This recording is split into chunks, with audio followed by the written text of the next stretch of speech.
नमस्कार। इस video tutorial में आपका स्वागत है। पिछले वीडियो ट्यूटोरियल में आपने पढ़ा था कंप्यूटर का संक्षिप्त इतिहास, जिसमें ईयर बाय ईयर किस किस वैज्ञानिक ने कौन कौन से कंप्यूटर को डेवलप किया वह आपने पढ़ा था। साथ ही साथ आपने चार्ल्स बेबेज को कंप्यूटर का जनक कहा जाता है और उन्होंने आधुनिक कंप्यूटर की आधारशिला कैसे रखी, इसको आपने पिछले लेसन में आपने पढ़ा था। चार्ल्स बेबेज के द्वारा बनाए गए जो भी कंप्यूटर थे, चाहे वो डिफरेंट इंजन और एनालिटिकल इंजन, उसके बारे में आपने पढ़ा था और उनके कंप्यूटर में कौन कौन से पार्ट्स लगाए गए थे, वे पार्ट्स क्या क्या काम करते थे, वह आपने पिछले लेसन 2 में पढ़ा था। इस लेसन में बेसिकली हम कवर करेंगे जनरेशन ऑफ कंप्यूटर, यानी इस लेसन में आपको हम जो पढ़ाएंगे वो जनरेशन ऑफ कंप्यूटर पढ़ाएंगे। जनरेशन ऑफ कंप्यूटर क्या होता है, यानी पीढ़ी दर पीढ़ी कंप्यूटर का कैसे डेवलपमेंट हुआ, यानी हमारे जनरेशन में कंप्यूटर कैसा है और हमारे से पिछले जनरेशन में कंप्यूटर कैसा था और उसके पिछले जनरेशन में कैसा कंप्यूटर था, यह आप इस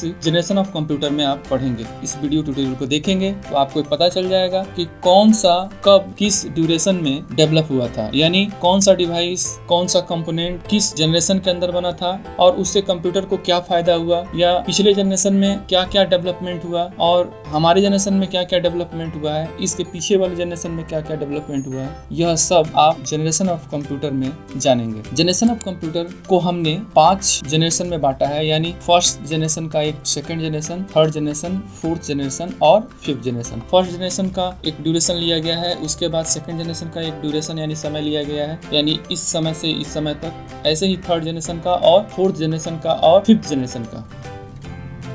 जनरेशन ऑफ कंप्यूटर को पढ़ने के बाद इसमें बेसिकली आपको ये पता चल जाएगा इसमें कौन कौन से डिवाइस का इन्वेंशन किस जनरेशन में हुआ, यानी किस डिवाइसेस का जो कंप्यूटर के अंदर महत्वपूर्ण डिवाइस है और उनका किस जनरेशन में आविष्कार हुआ, या मेमोरी का आविष्कार किस जनरेशन में हुआ, मैग्नेटिक कोर या मैग्नेटिक टेप या सेमीकंडक्टर मेमोरी कब बना, ये आपको इस जनरेशन ऑफ कंप्यूटर के वीडियो ट्यूटोरियल को देखने के बाद पता चल जाएगा। प्रोसेसर का आविष्कार कब हुआ, किस तरह का प्रोसेसर किस जनरेशन में यूज किया गया, आप जब वीडियो ट्यूटोरियल को आप देखेंगे तो इन सभी बातों का आपको पता चल जाएगा। अगर जनरेशन ऑफ कंप्यूटर के 5 जनरेशन की बात करें तो जो फर्स्ट जनरेशन है वो 1940 से लेके 1952 तक है, सेकंड जनरेशन 1952 से लेके 1964 तक है, थर्ड जनरेशन 1964 से लेके 1972 तक है और फोर्थ जनरेशन 1972 से लेके 2010 तक है और फिफ्थ जनरेशन 2010 से लेके अब तक चल रहा है। अगर फर्स्ट जनरेशन की बात करें जो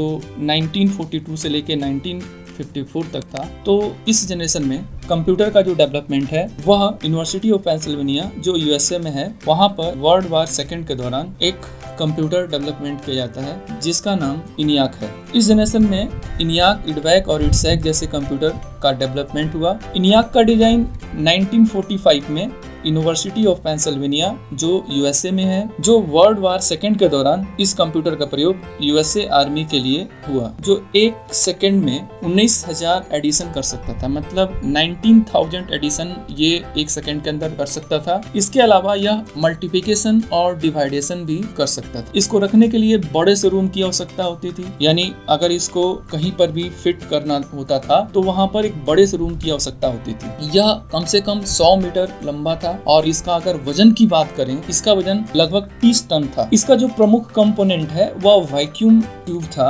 और वैक्यूम ट्यूब की अगर बात करें कि वैक्यूम ट्यूब क्या है, तो वैक्यूम ट्यूब एक तरह का ग्लास बल्ब और वायर से बना था जिसके चलने पर बहुत ज्यादा गर्मी उत्सर्जित होता था। मेनली आप वैक्यूम ट्यूब को उस जनरेशन के कंप्यूटर का, यानी फर्स्ट जनरेशन के कंप्यूटर का आप सीपीयू भी कह सकते हैं, जो मेमोरी और सीपीयू के रूप में काम करता था, यानी यह मेमोरी का भी काम करता था और इसमें सीपीयू का भी सर्किट होता था। अंदर जो पार्ट्स यानी कंपोनेंट्स को जो यूज किया गया था, लगभग 20,000 वैक्यूम ट्यूब उसमें लगाए गए थे और लगभग उसमें 10,000 कैपेसिटर थे और 70,000 रजिस्टर थे, और तब जाके एक इनियाक कंप्यूटर बना था जिसके कारण उसका वजन 30 टन था और ज्यादा जगह लेता था और उसकी लंबाई भी ज्यादा होती थी। इसको आप देख सकते हैं और इसका जो वैक्यूम ट्यूब था उसको भी आप देख सकते हैं। ये इसमें वैक्यूम ट्यूब लगाए गए थे इस इनियाक कंप्यूटर में। और इस जनरेशन में और भी कंप्यूटर बनाए गए थे जिनका नाम इनियाक के बाद इडवैक, इडसैक और यूनिवैक भी था। अगर इस जनरेशन के हम फीचर की बात करें तो कुछ इस प्रकार से था। ENIAC जो कंप्यूटर था वो जनरल पर्पज मशीन था और इसका प्रमुख कंपोनेंट था जो वैक्यूम ट्यूब था, मैंने आपको जो बताया था। और इसमें डेसिमल का प्रयोग होता था कार्य करने के लिए, मतलब बाइनरी की अपेक्षा यहाँ पर इस कंप्यूटर के अंदर डेसिमल का प्रयोग होता था। ENIAC को प्रोग्रामिंग मैनुअली किया जाता था। इसमें स्विच बने होते थे जिसको ऑन ऑफ करके इसको प्रोग्राम किया जा सकता था। इसके अलावा कोई भी कार्य ENIAC CPU के डायरेक्ट इंटरवेंशन से करता था और बाइनरी का जो यूज होता था वो प्रोग्रामिंग के लिए यूज होता था। और जबकि असेंबली लैंग्वेज को हाई लेवल लैंग्वेज के रूप में प्रयोग होता था, मशीन लैंग्वेज में लिखे गए प्रोग्राम को ट्रांसलेट करने के लिए प्रयोग होता था। इसके अलावा इस जनरेशन के कंप्यूटर की और कुछ फीचर्स जो थे वो निम्नलिखित थे। फेराइट कोर को मेन मेमोरी के रूप में प्रयोग किया गया था, जबकि मैग्नेटिक कोर और मैग्नेटिक टेप को सेकेंडरी मेमोरी के रूप में प्रयोग किया गया था। पंच कार्ड का प्रयोग इसमें इनपुट डिवाइस के रूप में हुआ था। इस जनरेशन के कंप्यूटर की अगर हम बात करें तो अभी मैंने बताया कि एक ENIAC था। ENIAC जो था वो जनरल पर्पज मशीन था, मतलब इसको जनरल कार्यों के लिए हम इसका प्रयोग कर सकते थे, जो एडिशन सब्सट्रैक्शन आदि करता था। दूसरा इसमें जो दूसरा कंप्यूटर था वो UNIVAC था, जो कमर्शियल यूज के लिए इसका प्रयोग होता था। इसके अलावा भी इस जनरेशन के जो कंप्यूटर थे वो IDVAC थे और IDSAC थे। इस जनरेशन की जो हानियां थी इस प्रकार थी, चलाने के लिए ज्यादा से ज्यादा पावर इलेक्ट्रिसिटी की जरूरत होती थी और ये ज्यादा मात्रा में हीट को भी उत्सर्जित करता था। इस जनरेशन में जो कंप्यूटर की जो प्रोग्रामिंग होती थी वो मशीन लैंग्वेज में होती थी। अब हम बात करते हैं सेकंड जनरेशन की। तो सेकंड जनरेशन के कंप्यूटर की अगर हम बात करें तो इसका काल 1952 से लेके 1964 तक था। इस जनरेशन में ट्रांजिस्टर का प्रयोग हुआ था और आप सभी जानते हैं कि ट्रांजिस्टर को जो इन्वेंट किया था, ट्रांजिस्टर को बनाया था, उनका नाम विलियम शॉकली था और ट्रांजिस्टर का प्रयोग वैक्यूम ट्यूब के जगह पे हुआ था। इस जनरेशन के कंप्यूटर को बनाने के लिए किया गया था। वैक्यूम ट्यूब के जगह पर अब ट्रांजिस्टर उसमें लगाए जाने लगे। ट्रांजिस्टर एक 2 स्टेट डिवाइस था जिसको मैं अभी आपको दिखाऊंगा और ट्रांजिस्टर को जो बनाया गया था वो सिलिकॉन व सेमीकंडक्टर मटेरियल से बनाया गया था और सेमीकंडक्टर मटेरियल का नाम सिलिकॉन था। ट्रांजिस्टर की सबसे बड़ी खासियत क्या थी कि ट्रांजिस्टर कम पावर लेता और इसकी साइज भी छोटी थी। इसलिए जब इस जनरेशन के कंप्यूटर में इसको लगाया गया तो जो कंप्यूटर की जो साइज था कम हुआ। इसके कारण इस जनरेशन की जो विशेषताएं थी वो निम्नलिखित थी, आप इसको देख सकते हैं। यहाँ पर मैग्नेटिक कोर जो था वो मेन मेमोरी के रूप में प्रयोग किया गया था, जबकि मैग्नेटिक टेप को सेकेंडरी मेमोरी के रूप में प्रयोग किया गया। और इसमें जो हाई लेवल लैंग्वेज के रूप में बात करें, मतलब हाई लेवल लैंग्वेज जिस लैंग्वेज के द्वारा हम कंप्यूटर पे काम करते हैं वह लैंग्वेज असेंबली लैंग्वेज था और फोर्ट्रान तथा कोबोल था। एक सेपरेट IO प्रोसेसर को डेवलप किया गया था और कंपाइलर और पंच कार्ड प्रयोग हुआ था। पंच कार्ड जो आउटपुट देने के रूप में भी प्रयोग होता था और इनपुट के रूप में भी इसका प्रयोग प्रोग्रामिंग के लिए किया जाता था। और कंपाइलर क्या काम करता था, जो भी हम प्रोग्राम इस कंप्यूटर पे लिखते थे उसको मशीन लैंग्वेज में कन्वर्ट करने का काम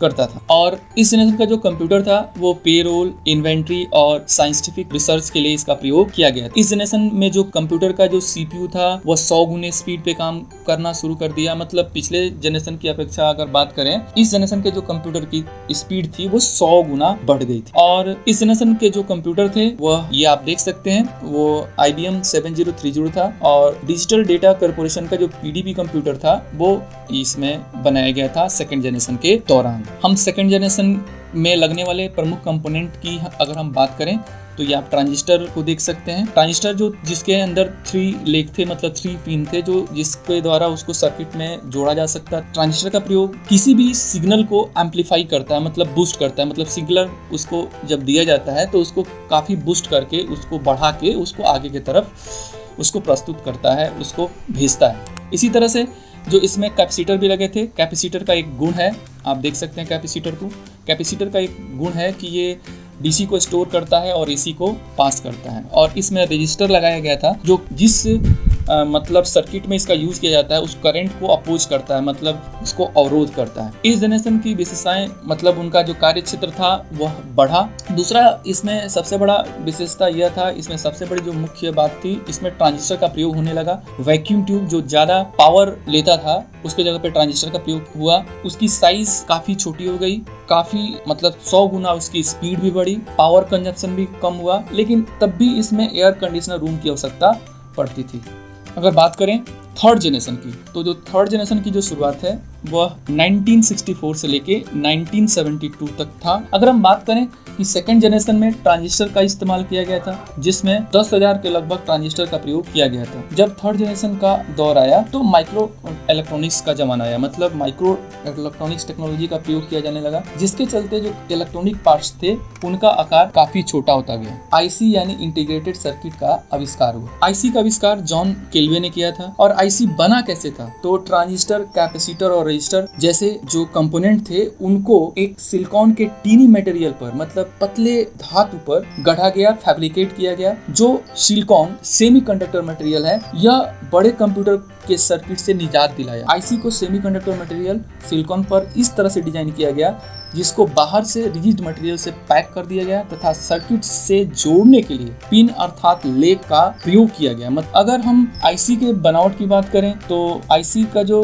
बनावट है वह आईसी का डिजाइन यानी निर्माण सिलिकॉन वाफर पर किया गया, जो छोटे क्षेत्र में विभाजित था। छोटे क्षेत्र को मैट्रिक्स में विभाजित किया जाता है और इस क्षेत्र में समान यानी एक सिलिकॉन वाफर पे आईसी को डिजाइन किया जाता है। और मैट्रिक्स क्या होता है? एक रेक्टेंगुलर एरिया होता है जिसमें 2 रो और 3 कॉलम होते हैं और उस पर इन छोटे छोटे क्षेत्रों में समान सर्किट पैटर्न फैब्रिकेट गेट में, छोटे छोटे गेट में ब्रोक किया गया है। आईसी को हम चिप के नाम से भी जानते हैं और एक चिप के अंदर बहुत सारे गेट्स होते हैं और इसका जो उपयोग होता है, अगर गेट की हम बात करें तो गेट में एंड गेट, आर गेट और नॉट गेट होता है। और ये गेट क्या काम करते हैं? मतलब आईसी के जब आप हम काम देते हैं, जो लॉजिकल वर्क होते हैं वो गेट के द्वारा ही किए जाते हैं। इनको सर्किट से जोड़ने के लिए मैंने पहले ही बता रखा है, उसमें पिंस निकाला जाता है जो उसके सर्किट से उनको जोड़ा जाता है। यह पिंस अगर हम बात करें, यहाँ पर आप देख सकते हैं कि कैसे सिलिकॉन वाफर पर जो चिप को डिजाइन किया जाता है। जो छोटे छोटे क्षेत्र होते हैं जिन्हें आप मैट्रिक्स के रूप में जानते हैं। मैट्रिक्स एक रेक्टेंगुलर एरिया होता है और उसमें वो चिप डिजाइन किया जाता है और चिप के अंदर बहुत सारे गेट्स लगते हैं जो लॉजिकल वर्क्स करते हैं और इनको सर्किट से जोड़ने के लिए पिंस निकाला जाता है। ये पिंस जिनको डीप भी कहा जाता है यानी ड्यूल इन पैक्ड कहा जाता है। जो उनका डिजाइन होता है वो जैसे यहाँ पर देख सकते हैं, मतलब समानांतर दोनों तरफ पिन निकाले गए हैं। और एक जो पिन का जो टाइप होता है वो पिन ग्रिड अरे बोला जाता है। पिन के बहुत सारे रो और कॉलम्स होते हैं, मतलब एक कॉलम वाइज निकाले गए हैं पिंस और रो वाइज भी निकाले गए हैं। उस आईसी को अर्थात उस चिप को, आईसी के अंदर बहुत सारे कंपोनेंट लगाए जाते हैं और तब जाके एक आईसी का मुकम्मल मतलब रूप होता है। जब हम बात करें कि एक चिप यानी एक आईसी के अंदर किस टेक्नोलॉजी का प्रयोग करके कितना तक उसमें कंपोनेंट यानी ट्रांजिस्टर, कैपेसिटर और रजिस्टर को लगाया गया, तो ये वह उस टेक्नोलॉजी की अगर बात, वह टेक्नोलॉजी कुछ इस प्रकार से है। पहला जो टेक्नोलॉजी जो प्रयोग किया गया था उसका नाम SSI था, यानी इसको हम स्मॉल एट स्केल इंटीग्रेशन कहते हैं। इस टेक्नोलॉजी के तहत एक आईसी के अंदर 50 से 100 कंपोनेंट लगाए गए थे। और दूसरी टेक्नोलॉजी थी MSI है, जिसको मीडियम स्केल इंटीग्रेशन कहते हैं। इस टेक्नोलॉजी के तहत एक आईसी के अंदर, एक चिप के अंदर 100 से लेके 1000 कंपोनेंट लगाए जा सकते हैं। और LSI आया। LSI जो 1970 से लेके 80 तक था, प्रयोग किया गया था। इसके द्वारा हम एक आईसी के अंदर 1000 से लेकर 20,000 कंपोनेंट इंटीग्रेट कर सकते थे। और उसके बाद 1980 से लेकर 85 तक VLSI टेक्नोलॉजी का प्रयोग किया गया, जिसके द्वारा एक आईसी के अंदर 20,000 से लेकर 5 लाख तक कंपोनेंट उसमें लगाए जा सकते थे। और उसके बाद VBLSI आया, जिसको हम very very large scale integration कहते हैं, जिसमें 5 लाख से ज़्यादा कंपोनेंट इस टेक्नोलॉजी के द्वारा एक आईसी में हम लगा सकते हैं। इसके बाद जो नई टेक्नोलॉजी आई जिसको हम जायंट स्केल इंटीग्रेशन कहते हैं, इसमें एक आईसी के अंदर 1 करोड़ से ज़्यादा कंपोनेंट हम उसके अंदर इंटीग्रेट यानी उससे छोटे से टीनी मटेरियल पर फैब्रिकेट कर सकते हैं। हम एक आईसी जो पहले एक सिंगल वर्क करता था, अब बहुत सारे कंपोनेंट लगाने के बाद उसमें बहुत सारे फंक्शन को उसके सर्किट में फिट करने के बाद अब वो एक आईसी मल्टीपर्पज वर्क कर सकता है। ये संभव किस से हुआ? इन टेक्नोलॉजी के द्वारा हुआ। अगर आईसी की बात करें तो आप देख सकते हैं यहाँ पर आईसी यानी चिप को भी दिखाया गया है, प्रोसेसर को भी दिखाया गया है, जो अभी हम इसके बारे में चर्चा करेंगे। आईसी के बनने से क्या क्या लाभ हुआ वो हम देख लें। कि आईसी बनने से तो एक हुआ कि जो कंप्यूटर का जो साइज था, जो कंप्यूटर का जो सर्किट था वो काफ़ी बड़ा होता था। इसके आ जाने से जो साइज था कंप्यूटर का वो काफ़ी छोटा हो गया, कम लागत का हो गया, इसकी स्पीड काफ़ी बढ़ गई। अगर सेकंड जनरेशन के कंप्यूटर के तुलना में अगर स्पीड की बात करें तो थर्ड जनरेशन के कंप्यूटर के उसके तुलना में काफ़ी ज़्यादा बड़ा, मतलब 1000 गुना इसका स्पीड थर्ड जनरेशन के कंप्यूटर का हुआ। बात करें कि इसमें जो इसके जो फीचर थे वो कौन कौन से थे, यानी इसके जो विशेषताएं थी, इस जनरेशन में जो विशेषताएं थी वह निम्न प्रकार से थी। मैंने पहले ही बता रखा है कि आईसी के आने से लो कॉस्ट हो गया, बहुत ज़्यादा स्पीड हो गया, कंप्यूटर की साइज़ कम हो गई, बेटर पोर्टेबिलिटी था, कूलिंग हम यानी एयर कंडीशन रूम में रखने की कोई आवश्यकता नहीं थी, पावर भी कंजप्शन कम हो गया। अगर हम बात करें आईसी की तो ये मतलब जो सोल्डरिंग कनेक्शन जो एक सर्किट पे डिज़ाइन किया गया था उससे ज़्यादा रिलायबल था, ये ज़्यादा टिकाऊ था। आईसी जो बेस मेमोरी था जैसे कैश और वर्चुअल मेमोरी, उसका यूज इस थर्ड जनरेशन के कंप्यूटर में प्रयोग किया गया। इसके अलावा मल्टी प्रोग्रामिंग जो पैरेलल प्रोसेसिंग और मल्टी यूजर सिस्टम जो था वो इसी जनरेशन में इंट्रोड्यूस हुआ था। और इस जनरेशन के जो कंप्यूटर का जो प्रयोग था वो डाटा बेस मैनेजमेंट के लिए, एयरलाइन रिजर्वेशन के लिए और हाई लेवल लैंग्वेज के रूप में एनसी कबूल का प्रयोग हुआ था। और इस जनरेशन की जो हम कंप्यूटर की अगर बात करें तो इस जनरेशन में जो कंप्यूटर यूज हुए थे वह आप देख सकते हैं PDP-8 था कंप्यूटर था और सिस्टम 360 था। ये दोनों कंप्यूटर इस थर्ड जनरेशन के कंप्यूटर थे। इसके अलावा भी और कंप्यूटर इसमें बने थे, लेकिन मुख्यतः PDP-8 और कंप्यूटर सिस्टम 360 का ज़्यादा प्रयोग हुआ था। अब हम बढ़ते हैं फोर्थ जनरेशन की तरफ। फोर्थ जनरेशन की अगर बात करें तो 1972 से लेके 2010 तक जो काल था उसको हमने फोर्थ जनरेशन में रखा है। फोर्थ जनरेशन की अगर बात करें तो आईसी के आने से टेक्नोलॉजी में बहुत ज़्यादा सुधार हुआ तथा कंप्यूटर के डिवाइस दिन प्रतिदिन छोटे होते चले गए। इस जनरेशन में जो कंप्यूटर का जो पार्ट था, जो कंपोनेंट था वो काफ़ी छोटे हो गए। मतलब इस जनरेशन में कंप्यूटर का जो पार्ट था वो बाल के बराबर हो गया। मतलब आईसी के आने के कारण जो एक फ़ायदा और भी हुआ कि इसमें सेमीकंडक्टर मेमोरी भी डेवलप हो गया, यानी आईसी से मेमोरी को बनाया गया था जिसकी शुरुआत 256 बिट से हुआ, उसके बाद 1K बनाया गया, उसके बाद 4K और उसके बाद 256 किलोबाइट तक मेमोरी का इसमें प्रयोग हुआ था।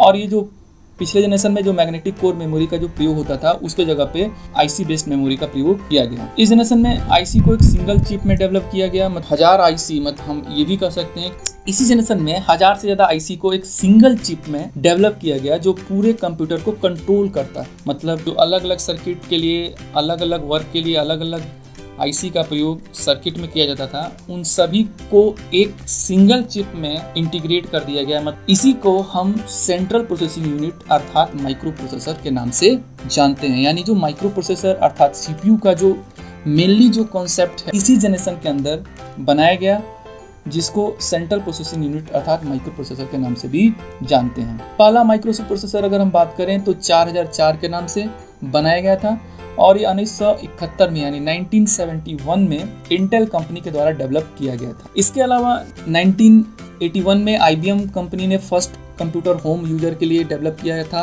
और 1984 में एप्पल कंपनी ने मैकेनिटोस डेवलप किया था। मतलब जो कंप्यूटर बनाए गए थे वह इस फोर्थ जनरेशन के अंदर ही जो थे वो होम यूजर के लिए कंप्यूटर बनाए गए थे। और जो 1971 में जो 4004 के नाम से प्रोसेसर जो बनाए गए थे वो इंटेल कंपनी के द्वारा ही बनाए गए थे और आज तक ये कंपनी प्रोसेसर बनाती आई है। AMD दूसरी अग्रणी कंपनी है, प्रोसेसर बनाती है। इंटेल कंपनी के बाद कंप्यूटर के अंदर यूज होता है। इसके अलावा मोटरोला भी प्रोसेसर बनाती है, लेकिन इस कंपनी ने कंप्यूटर के लिए जो प्रोसेसर बनाया था वह 1974 के लगभग बनाया था और इस प्रोसेसर का नाम 68000 था। इंटेल के प्रोसेसर की बात करें जो 4004 था वो 8 बिट का था और जो फिर से 1974 में एक प्रोसेसर इंटेल कंपनी ने बनाया था जो 8080 के नाम से था और ये प्रोसेसर 8 बिट का ही था। ये बिट का मतलब क्या है कि बिट का मतलब कि प्रोसेसर को एट ए टाइम, मतलब एक समय में जो हम कार्य देते हैं उसकी क्षमता से है। मतलब एक समय में अगर प्रोसेसर का बिट अगर 8 बिट है तो वो 8 बिट तक का कार्य अपने एक समय में ले सकता है और 8 बिट तक की आउटपुट दे सकता है। मतलब बिट का मतलब यही होता है कि कंप्यूटर का एट ए टाइम एक समय में वो कितना बिट तक कार्य ले सकता है और कितने बिट तक आउटपुट वो दे सकता है। अगर किसी प्रोसेसर की क्षमता 8 बिट है तो मतलब वो 8 बिट तक का कोई भी कार्य एक समय में ले सकता है और वहीं सेम अगर 8 बिट तक का आउटपुट है तो आउटपुट भी 8 बिट तक का एट ए टाइम एक ही समय में दे सकता है। लेकिन अगर कार्य अगर मान लीजिए हमने दिया है वो 15 बिट का है और प्रोसेसर की क्षमता 8 बिट है तो वो 2 बार में इस कार्य को लेगा। ऐसे ही अगर उसका जो आउटपुट है वो 16 बिट में है तो वह 2 बार में इस आउटपुट को डिस्प्ले करेगा। अगर हम इंटेल कंपनी के प्रोसेसर की अगर हम बात करें, प्रोसेसर सीरीज की हम बात करें पहला जो प्रोसेसर था जो मार्केट में जनरल पर्पज के लिए यूज किया गया था, जो पॉपुलर हुआ 8080, उसके बाद 8088 आया था, आप देख सकते हैं। लेकिन जो 8085 भी आया था, 8086 भी आया था, लेकिन जो पॉपुलर प्रोसेसर था, जो सबसे ज़्यादा यूज हुआ था, 8088 था। उसके बाद 8286 का प्रयोग ज़्यादा हुआ था, जो 32 बिट में था। 8386 आया था, जो भी ये भी 32 बिट का था। उसके बाद 8486 आया था।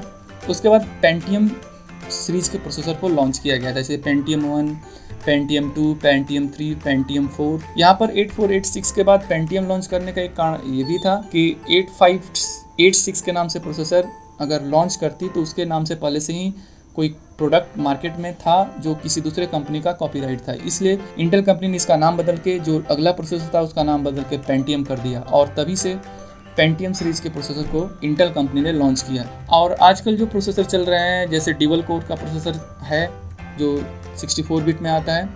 इसके अलावा i3, i5, i7 का प्रोसेसर मार्केट में है। सर्वर के लिए इंटेल कंपनी ने एक विशेष प्रोसेसर बनाया है जिसका जियोन प्रोसेसर नाम है। i फैमिली के जो प्रोसेसर हैं वो आप भी देख सकते हैं, जैसे i3, i5, i7। और मोटरोला की अगर बात करें तो मोटरोला के जो प्रोसेसर बनाए गए थे वो ज़्यादा देर तक चले नहीं, इसलिए कंपनी ने कंप्यूटर के लिए प्रोसेसर बनाने का जो काम है वो इसके बाद उसने लगभग बंद ही कर दिया। अभी भी मोटरोला कंपनी अभी भी मोबाइल बनाती है और मोबाइल के लिए प्रोसेसर अभी भी बनाती है, लेकिन कंप्यूटर के लिए उसने 68,000 प्रोसेसर के बाद बनाना बंद कर दिया था।